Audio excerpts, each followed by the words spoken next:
It started as a quiet day at my mountain cabin. I was making coffee when I heard loud knocking at the door. Two men stood outside wearing uniforms that looked a little off. They held out a piece of paper and told me I owed $500 for an HOA rule I had broken.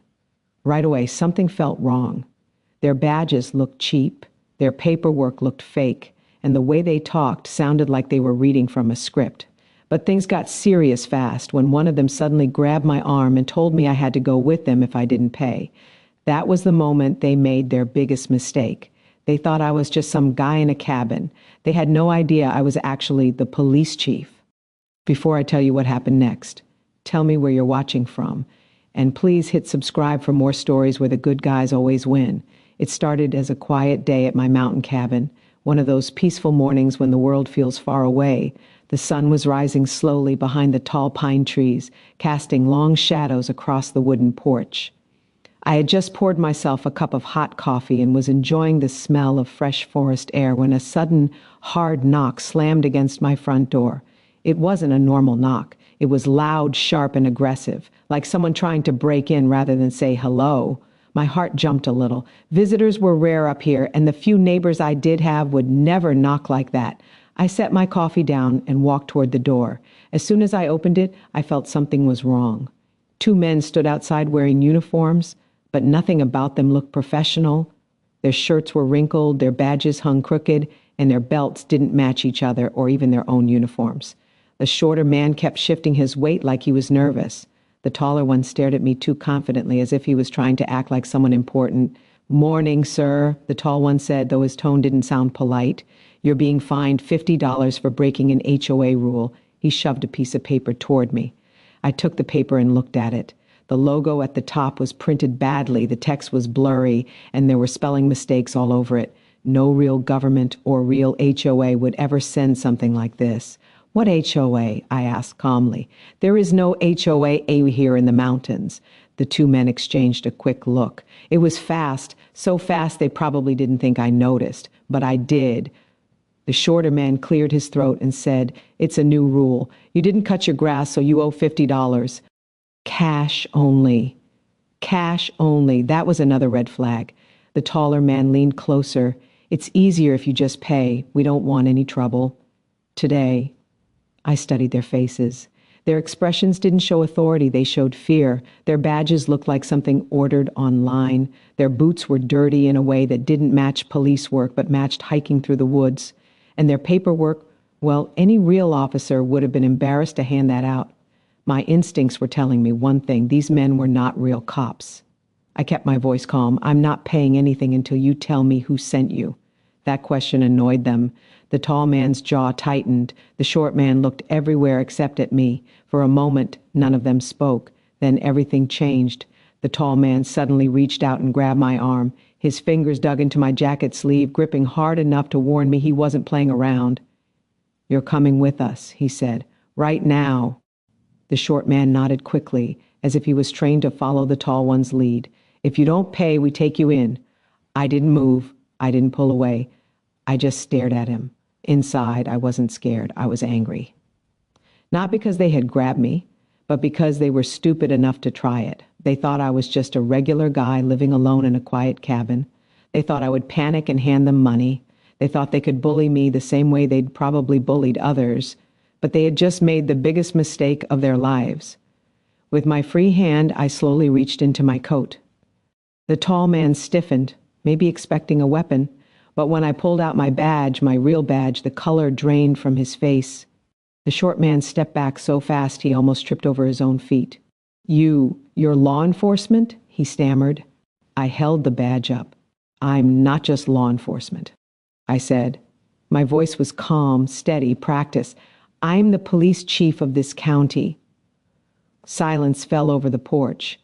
The forest behind them suddenly seemed to go quiet too. The tall man let go of my arm immediately. His fake confidence vanished in a second. He looked around like someone searching for an exit, but finding none. "Sir, there must be some kind of misunderstanding," he said with a fake smile. "We were just—" I stopped him. "We'll talk inside, and you're both going to explain exactly why you're pretending to be officers." Their plan was falling apart. They knew it. I knew it. But I also knew something else, if they were brave or stupid enough to come to my cabin in costume and try to take me by force, then someone bigger was behind this scam.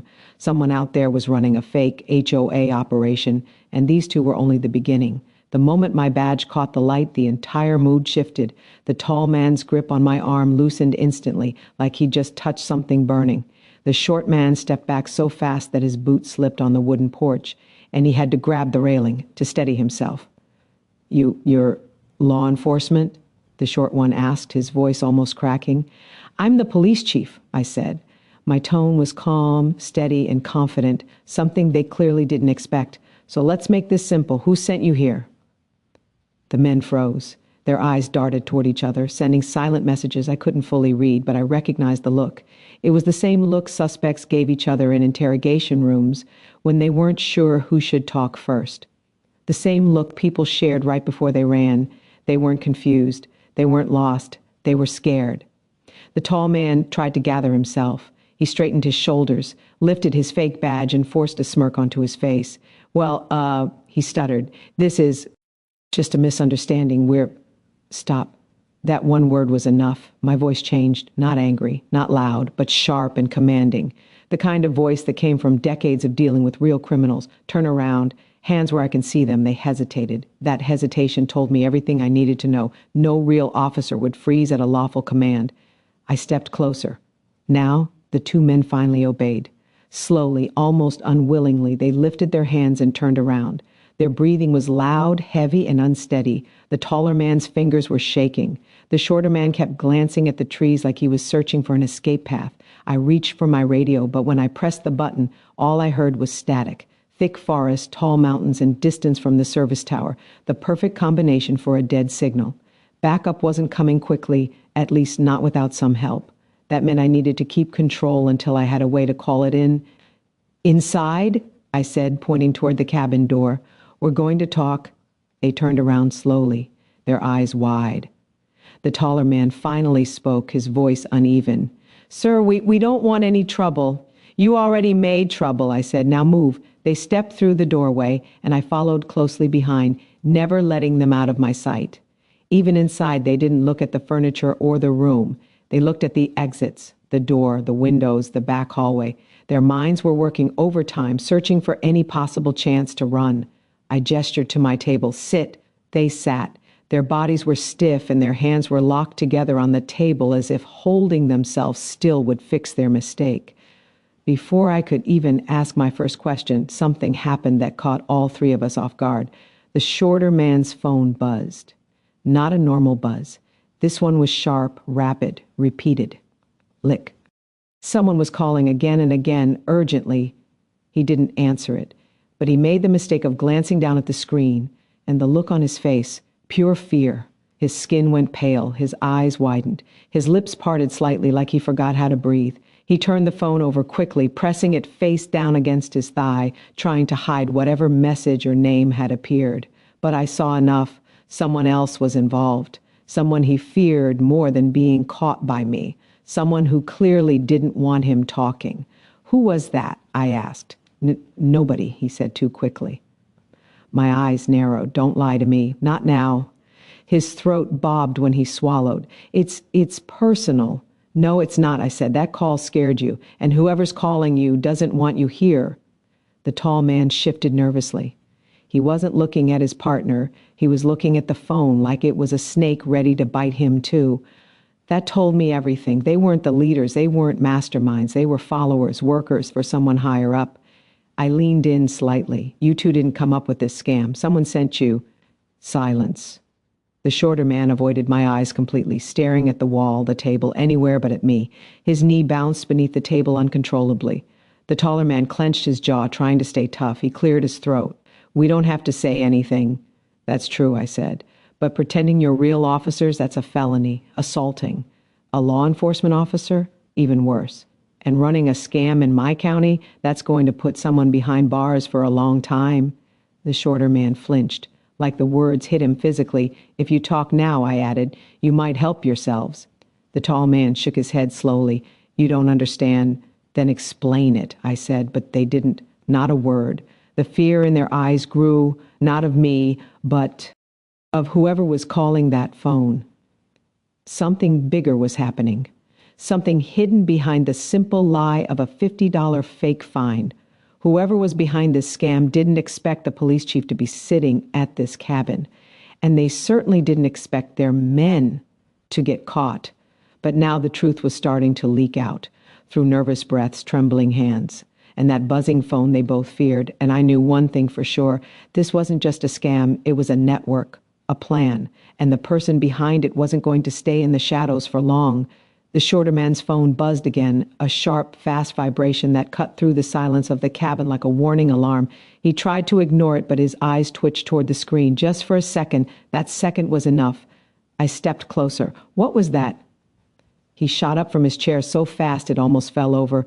Nothing, he stammered, stuffing the phone deep into his pocket like it was something dangerous, something he wasn't supposed to have, but fear was written all over his face. His lip trembled, his breathing turned quick and panicked. Then he made his move. Without another word, he bolted toward the front door in a blind rush. The tall man reacted instantly, jumping up and following him as if they had rehearsed this escape 100 times. "Stop," I ordered, but desperate men don't listen. They flew through the doorway, nearly ripping it off the hinges as they ran outside. I chased them immediately, but they had a head start, and desperation can make a coward faster than adrenaline makes a hero. The cold mountain air hit my face as I ran down the porch steps. The forest was quiet, too quiet, except for the sound of branches snapping as the men scrambled through the trees. Their footsteps were loud, clumsy, untrained. They weren't professionals. They weren't officers. They were scared pawns, Rue, nenning for their lives. Through the trees, I spotted movement. A rusted old pickup truck hidden behind thick bushes, almost camouflaged by dirt and leaves. The men sprinted toward it, slipping on roots and sliding on loose gravel. By the time I reached the edge of the trees, they were already climbing inside the truck. The tall one jumped into the driver's seat while the short one slid into the passenger side, still shaking. The engine growled once, twice, but wouldn't start. The truck jerked, coughed, and fell silent. They tried again. Another cough, another sputter, still dead. I moved closer, staying low, using the trees as cover. The tall man smacked the steering wheel. "Come on, start!" I stepped out into the open. "Stop the vehicle," I commanded, my voice carrying through the clearing. The shorter man froze, his eyes locked onto mine. He didn't even blink. He looked like someone who had seen his entire life flash before him. But the tall man reacted differently. He shoved the door open and jumped out, sprinting deeper into the woods without looking back. He vanished between the trees, like a shadow running for its last hope.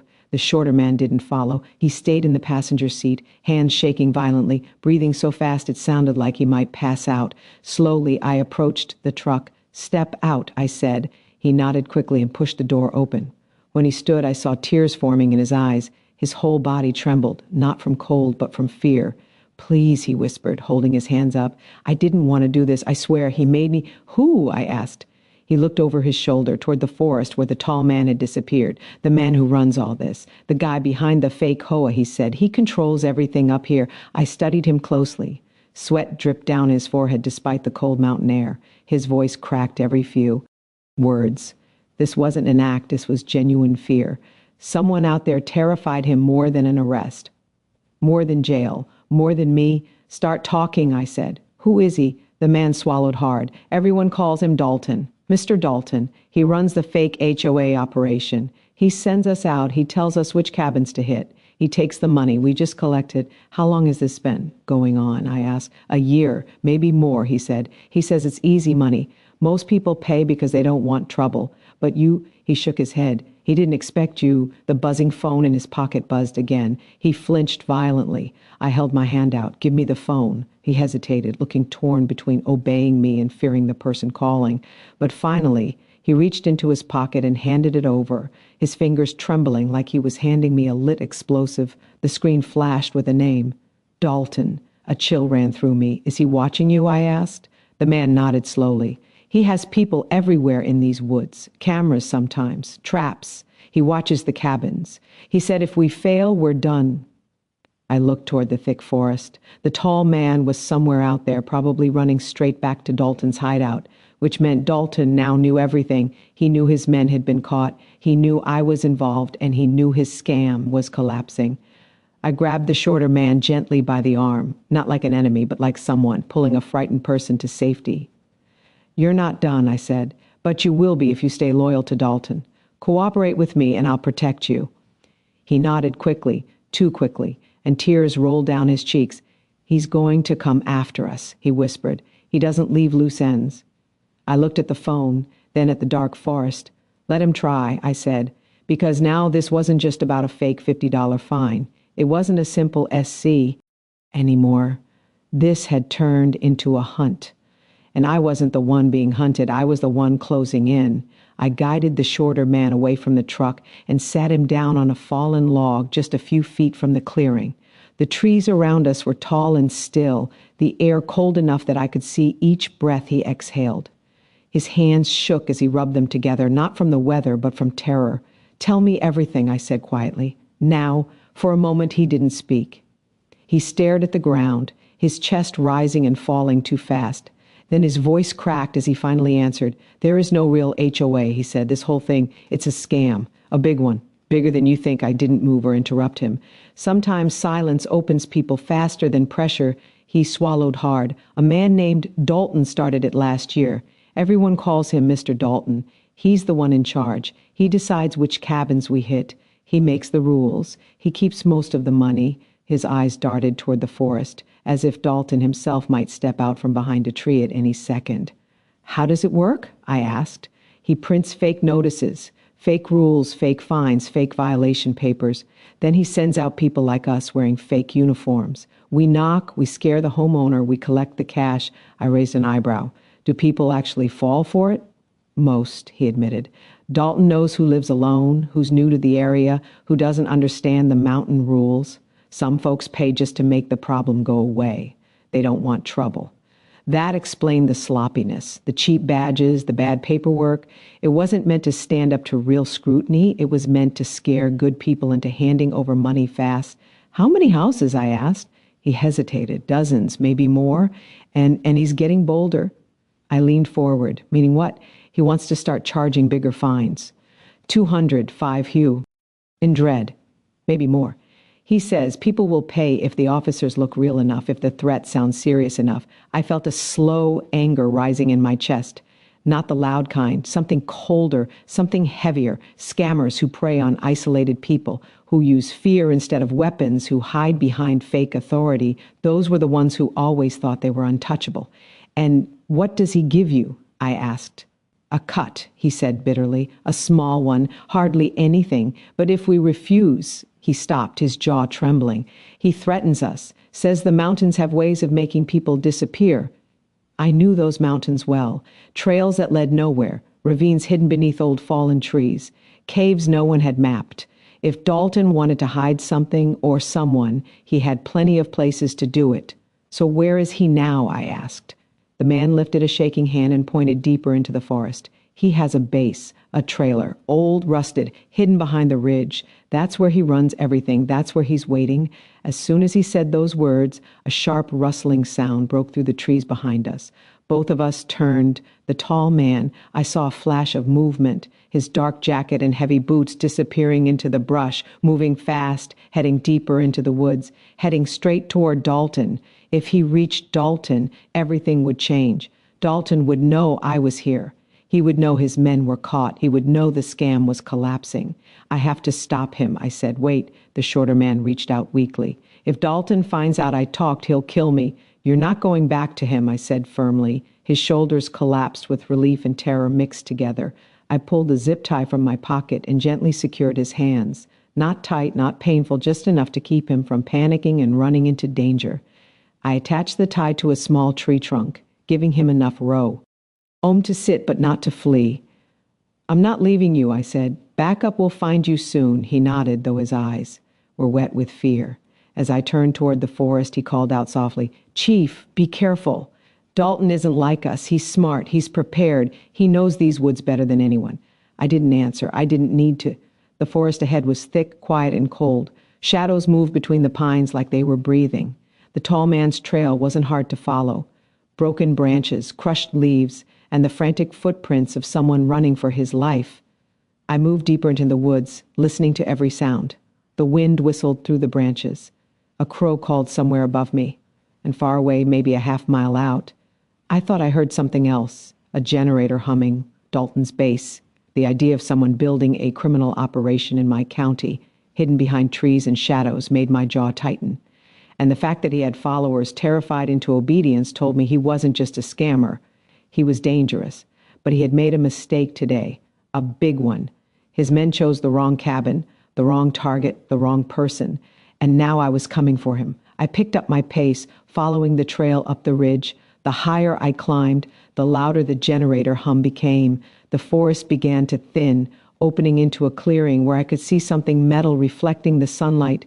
A trailer, old, rusted, windows covered with boards, smoke coming from a tiny chimney pipe, tools scattered outside, fake uniforms hanging from a line. This wasn't just a hideout, this was an operation, but something else caught my eye, movement near the door. The tall man had made it.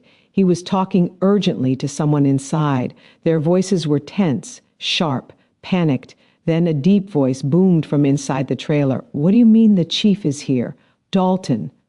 My heartbeat stayed steady. My breath calm. My steps silent. This wasn't over, not even close. I double-checked the zip tie holding the shorter man to the tree. It wasn't tight enough to hurt him, but it was secure enough that he couldn't run into danger or back to Dalton. His breath came out uneven, forming little white clouds in the cold air. "Backup will find you soon," I said. His eyes were wide, filled with fear and relief at the same time. He nodded silently. Then I turned toward the forest. The woods stretched out in front of me like a dark maze, tall pines blocking the sun, the ground covered in thick needles that muffled every step. But the trail left behind by the tall man was easy to follow. He was running fast, desperate, smashing through branches instead of avoiding them. I walked carefully, scanning every shadow. Up here, sound traveled strangely. Some noises felt distant even when they were close, while others echoed from miles away. The deeper I went, the more the world grew quiet. Even the wind seemed to stop whispering through the leaves. Every instinct inside me was alert. Someone knowledgeable had chosen these woods for hiding, someone who understood isolation, someone like Dalton. I moved forward, brushing a low branch aside. The sunlight dimmed as the forest thickened, the tall trees forming a kind of ceiling. A raven's cry echoed somewhere above me, loud, sharp, like a warning.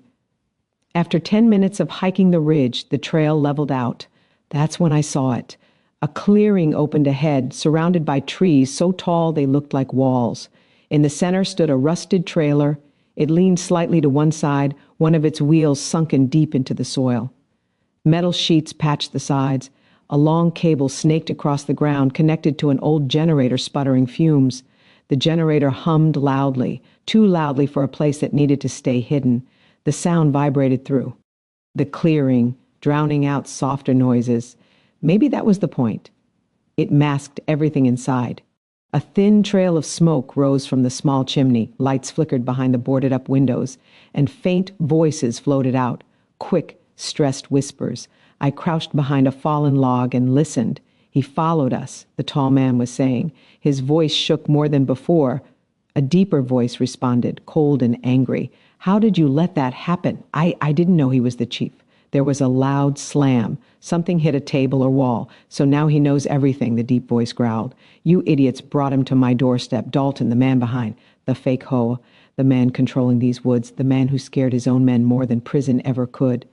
I moved closer, my steps silent on the soft forest floor. Through a crack in the boarded window, I saw him. Dalton was larger than I expected. Broad shoulders, thick arms, shaved head, and a bulletproof vest that had clearly seen real battles. His face was lined with anger, not age. His jaw was tight, his eyes sharp. This wasn't just a scammer. This was a man used to giving orders, a man used to people obeying. The tall man stood across from him like a child awaiting punishment. "You brought the police chief into my woods," Dalton hissed. "Into my operation? I didn't know who he was." Dalton raised his hand, and the tall man flinched, expecting a hit. Instead, Dalton pointed at the door. "We finish this now," he said. "No witnesses." His voice was ice. I felt a cold wave wash through me. They weren't planning to talk. They weren't planning to run. They were planning to kill I stepped back from the window and moved to a position closer to the door, keeping low behind a thick pine tree. My heart beat steady, not fast. Training can do that. It keeps your head cool even when danger rises like a wave inside the trail. I heard Dalton loading something, a metallic click, another. These weren't harmless tools. These were weapons, but I couldn't wait for backup. There was no time. The tall man was panicking. Dalton was preparing. The situation was escalating by the second. I took a quiet breath and moved toward the clearing. The forest listened in silence, waiting. Then, without warning, the trailer door swung open so hard it banged against the metal siding. Dalton stepped out first, his shoulders broad, his vest thick, his eyes hard. The tall man followed closely behind, but Dalton shoved him aside like he was nothing more than a tool he no longer needed. Dalton scanned the tree line, his gaze sharp and predatory. And then he saw me. Our eyes met, his full of fury and control, mine calm and steady. A long moment passed, silent but loud with danger. Dalton's lip curled into a mocking smile. "You should have stayed in your cabin, Chief." The forest around us felt like it stopped breathing. The sunlight filtering through the branches dimmed. Even the generator seemed quieter for a heartbeat. I stepped out from behind the tree. "And let a man like you terrorize my county?" I replied. "Not a chance." Dalton shifted his stance, ready to strike, ready to kill, ready to protect the criminal world he had built. Behind him, the tall man swallowed hard, trapped between fear of Dalton and fear of me. The mountain air grew heavy, a standoff, a moment before everything exploded. Dalton's face changed the second he saw me. All the smug power he had been wearing like armor fell away. His eyes sharpened. He moved like a man ready to break, not like a scared man, like a man who had spent years learning how to fight his way out of trouble. Without warning, he charged. He moved faster than his size should have allowed. For a second, his bulk looked like a single rolling shadow aimed straight at me. I stepped aside, and he went past, stumbled, and crashed into a stack of metal barrels. The barrels rattled and clanged, a hard, ugly sound that seemed to wake the whole clearing. The taller man lunged then, trying to jump into the fight and make himself important. He was still raw with fear and anger, desperate to prove he wasn't the small coward he'd shown himself to be. He reached for me with both hands. I didn't wait. Years of training made my body move before my head did. I grabbed his arm, used his momentum, and flipped him onto the muddy ground. He hit hard, air leaving his lungs with a sharp sound. He screamed once, clutching his shoulder like it hurt. He rolled and tried to push himself up, but pain and fear kept him down. Dalton pushed himself up from the barrels. He was breathing heavy. His hand came up and grabbed a long metal pipe that had been leaning against the trailer, a crude weapon but a powerful one, in the hands of a man who wanted to hurt. "You're not taking me in," he roared. His voice shook, half with anger and half with the near panic of a man who is losing control of everything he built. "You don't have a choice," I said. He swung the pipe toward me. I brought my forearm up to block it. The metal bit into my arm with a dull, burning sting. I planted my feet, twisted, and pulled the pipe from his grip. For a second, we both held the pipe. Then I wrenched it free. He lunged again, but I shoved him down hard and moved in fast. My cuffs were out before he could recover. I slapped them closed around his wrists. Cold metal bit into his skin. For a brief moment, all he could do was stare at the cuffs like they were a trick played on him. Then, from deeper in the trees, I heard the sound I had been waiting for, a low building hum that quickly grew into the distant wail of sirens. Relief didn't rush through me. Relief was a small thing. Better said, I felt the weight of the moment change. Up until that sound, every second had been a gamble. With the sirens, the odds moved in our favor. Within minutes, though it felt like an hour, lights cut through the tree line. 2 cruisers came roaring down the hidden trail, tires throwing dirt and needles. Officers poured out, faces hard, hands going for their gear. Men I trusted moved fast, calm, and ready. They fanned out without shouting, training guiding them through the trees like they had done it before. "Chief!" one of them called, breathless. "We got you. Secure the area," I said, pointing. My voice was steady. "Check the trailer. Get Dalton down and cuff him. Don't let anyone leave." They moved like a single machine. 2 officers went to Dalton and pulled him up. He still had that angry, shocked look, the look of a man who thought he could keep control by force and threats. They cuffed him, checked his pockets, and read him his rights. The taller man was already being helped to his feet by another officer. The shorter man I had tied to the tree sat trembling, but had quieted down. When the trailer was opened and searched, the scene turned worse than I expected. Stacks of fake fines lay on a table, the paper thin and ugly, the print sloppy but cruel, counterfeit badges, cheap uniforms, a box of rubber stamps, lists with names and addresses of cabins to hit next, cash in envelopes, a ledger with numbers and names, a small camera system to watch approaches to certain homes. A whole operation had been running in the dark, built on fear and lies. One officer held up a thin leather wallet. Inside were the fake badges and a real-looking ID with no official record. They were doing this for months, he said quietly, maybe more. As Dalton was led to the back of a patrol car, he looked at me. I could see anger, shame, and something that might have been fear. He hissed, "You don't know what you're getting into, Chief. You think you stop it today? There are others. You think you've shut us down? You won't get the chance to try," I said. "Not here." "Not on my watch." He was quiet after that, cuffed and watched. We loaded the evidence onto the patrol trucks, bagged everything properly. The clearing had turned from hidden hideout to crime scene. Officers moved with care, cover, and a single purpose, to make sure the town would be safe again. As the sun dropped behind the mountains, light turned soft and long. Shadows grew. The air cooled even more. My officers gathered near the patrol cars, tired but steady. One of them came up to me, a young sergeant I trusted, who had been on my team for years. He clapped a hand on my shoulder and said, "Chief, you saved the whole community today." I looked at the rusted trailer, the broken stacks of fake fines, the 3 men now in custody, and the list with names of cabins I knew personally. I thought about the simple people who had been scared into paying a small price to avoid a problem that wasn't real. I thought about the shorter man's teary eyes and how fear had built him into a thief. I shook my head and let out a small exhale that felt like a smile. "No," I said softly. "They saved it themselves when they knocked on the wrong door that night as we drove the prisoners down the mountain toward the station. The valley opened up under a black sky, star-filled and cold. The radio in the car crackled with reports and calls and the small business of justice. I thought about the knock on my door and how a single decision to stand, to ask questions, to keep calm had ended more than just a scam. People talk about heroes as if they are always bold and loud. Sometimes they are, but often they are quiet. They are the ones who say no to fear and refuse to be bullied. They make phone calls, write reports, testify, and keep coming back until the work is done. They are neighbors who help neighbors. They are sometimes the person who answers the door and chooses not to pay. The scam ended that day because a few people chose to stop being afraid, because a small community spoke up and trusted one another, because a knock on the wrong door met a man who refused to look away.